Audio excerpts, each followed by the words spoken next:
Never said better. What the hell is going on? Pope Leon XIV urgently gathered 300 exorcists in Sacrofano near Rome. Yes, a third of all the exorcists in the world were summoned under the excuse of a special congress.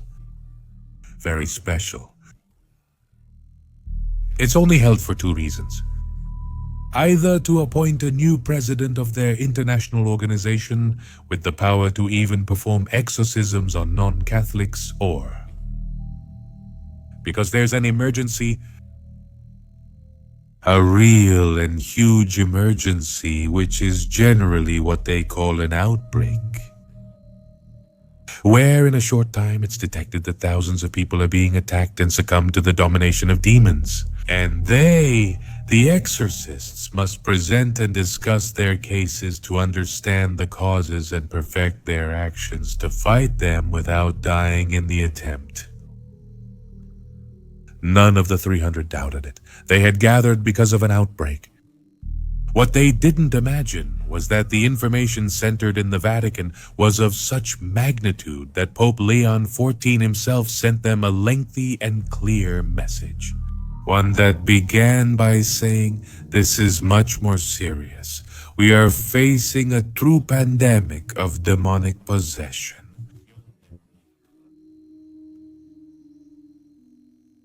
Do you want to know what this is all about? You will learn everything that the Vatican press has not revealed about this emergency meeting of exorcists. What was the Pope's real message? And don't even think about missing the ending. Yes, I've obtained the testimony of one of the priests who reveals all the information about what's currently happening. Get ready, I am El Documentalista. And this is the Vatican in panic, 300 exorcists summoned in an emergency. From the shadows to the light. It's the mystery and the intrigue.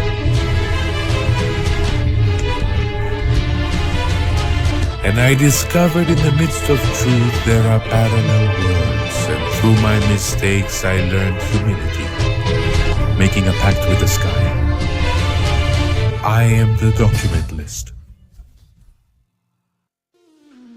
This just happened a few days ago in Sacrofano near Rome through official channels, which you can read about in any specialized newspaper.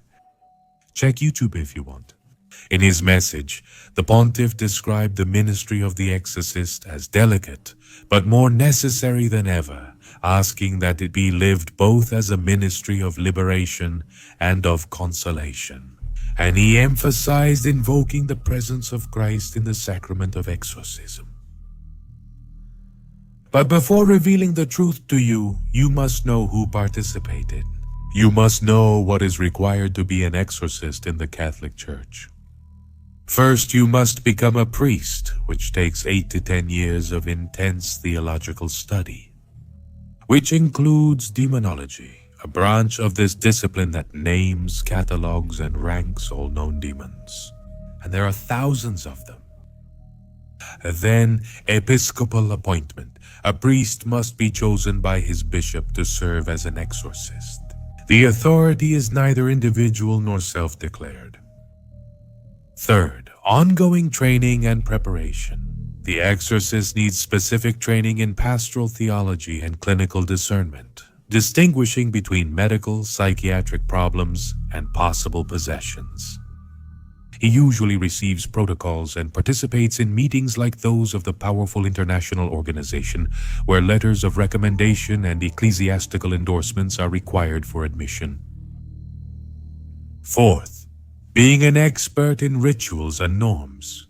The current ritual and its pastoral norms come from the revision of the Roman ritual, published as De Exorcismis et Supplicationibus Quibusdam from 1999, which regulates the practice. This takes several more years. where in addition you must first accompany an exorcist in the practice of his cases to learn in the field. If you have what it takes to face demons without breaking down in fear and wetting yourself. Personally, I know about 10 exorcists, but how many are there really?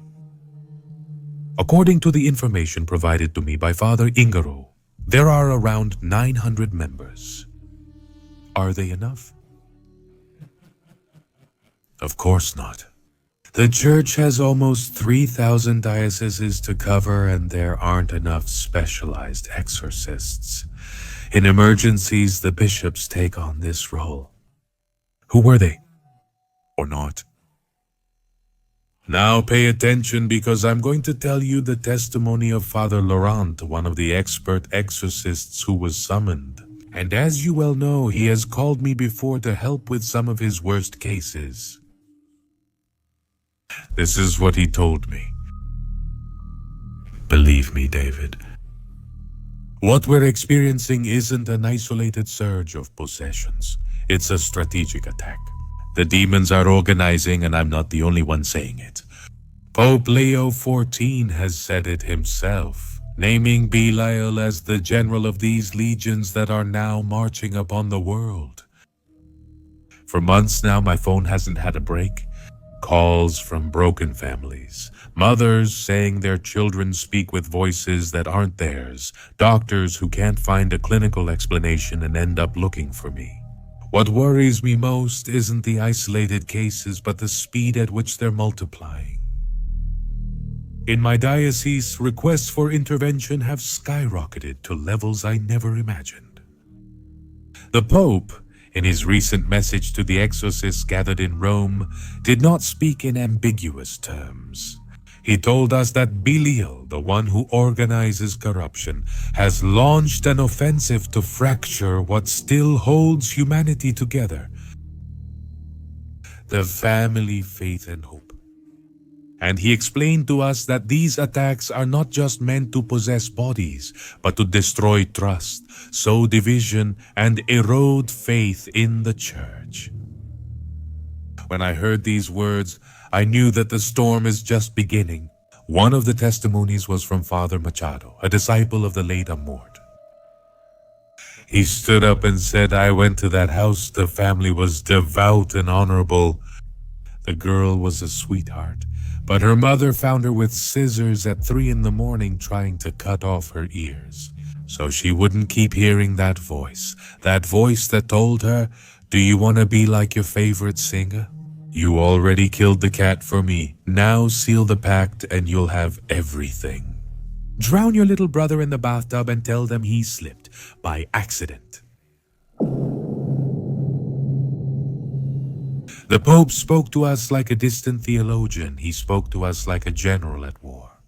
I'm saying that Belial has adapted. They're more immune.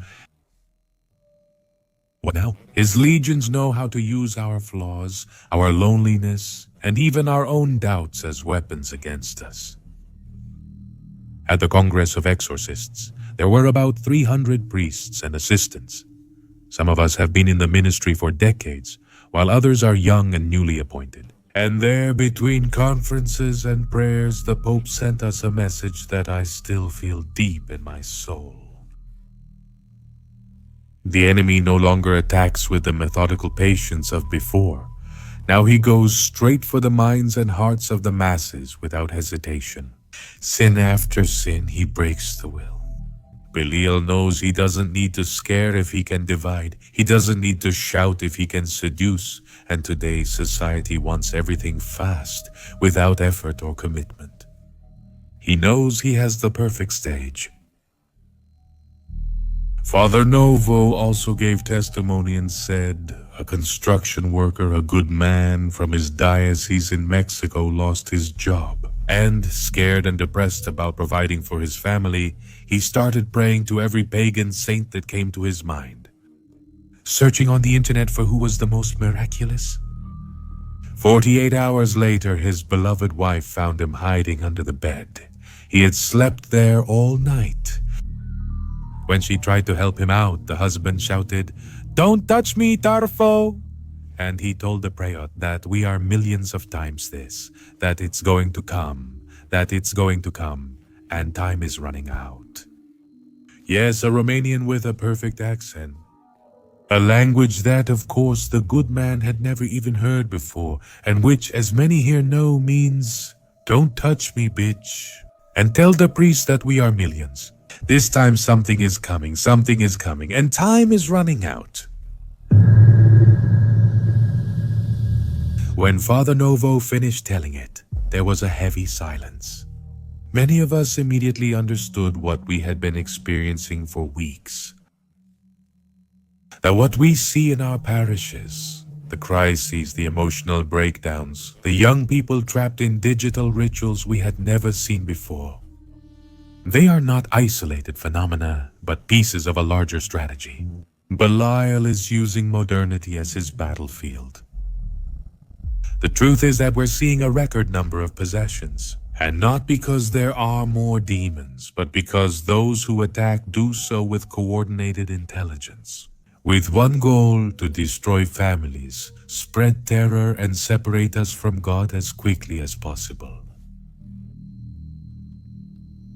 I'm telling you what I experienced firsthand. Do you know? I've faced people who speak languages they've never studied, who reveal intimate secrets that not even their parents knew. And when they say the name of Christ, they writhe as if a burning iron were piercing them. But what's different in this wave is the connection between the possessed and the speed. They're no longer scattered infestations or possessions. Now they're synchronized attacks. Teens in various cities see the same figure in their dreams. Entire families starting to hear the same voices at night. Communities feeling an invisible weight on their chests when they go to sleep. For me, just a few days apart, I had to attend to two mothers. Their children are classmates at school, but they didn't have much of a relationship beyond that. They didn't even talk to each other before. It happened here in Texas. The two of them started sending messages to the phones of some students and parents revealing love affairs, passions, and infidelities. Whether real or made up, but with intimate details that would be impossible to know by natural means. When a group went to confront one of them, the door of the house opened, and that's when they realized. The woman hadn't eaten or bathed for days, and she had her son tied to a fence in the backyard, almost dead under the sun. The exact same thing happened in the other woman's living room. During the ritual, both of them laughed at me and said, "Tempus deficit sacerdos parum restat iem venit unhete." The exact same phrase, both of them. From you? What does it mean? Time is running out, priest. There's not much left. He's coming, Unhete. And most alarming of all, the entities seem to recognize the rituals. They laugh at them. They mock the Latin. They wait for the exact moment to confuse the priest. It's as if they've studied our manual. The Pope warned us about that. Belial. We all know that in hell he is a king. The princes obey him. In name, it means lawless and represents evil, corruption, and deceit. He does know the language of the church and uses it against us. Do not be afraid, because what he copies has no life. But be as cunning as hawks and keep the energy, the tenderness, and the pure heart of a hummingbird, because we will indeed have to flap our wings quickly. The Holy Father told us something that left me stunned. That Belial does not attack at random. He is specifically choosing good people who represent the values of family and therefore of humanity. And that it may seem as if they are acting like an army preparing for the final invasion. But the Pope also filled us with hope, with strength to face them. because he said that there is a possibility that maybe the angelic part that still remains in the hearts of demons. He feels that something is about to change, and that Belial believes that this something is the second coming of our Lord Jesus Christ. That he is convinced it will be soon, and that the time to corrupt us and turn us away from him is running out for them. The Pope described the pattern clearly. The attacks are focused on noble people, but in places where faith is weakened, where loneliness multiplies, and where families are hanging by a thread, threatened by crises. He spoke to us about 3 targets of Belial: breaking the family, seducing the youth, and wearing down the church from within, making the rituals we know by heart less effective. He doesn't just seek to possess individuals, he seeks to possess structures, entire cultures. Many of us already feel it out in the field. Overwhelmed parishes, desperate doctors, and people who can no longer distinguish between mental illness and spiritual oppression. The Pope asked that our ministry also be one of consolation, to be present, to accompany, to support those who suffer. Because the war is not only about solemn rites in closed rooms, but also about being close in the streets, in homes, in schools. The most disturbing thing is that the Pope assured that this is only the first phase, that Belial will not be satisfied with just a few 100,000. His ultimate goal is to establish a kingdom of hopelessness, where Christ seems absent and everyone renounces and turns away from God. Right before his coming.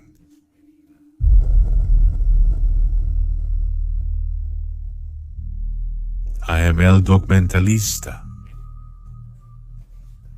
And this was it. Vatican in panic. 300 exorcists summoned in an emergency.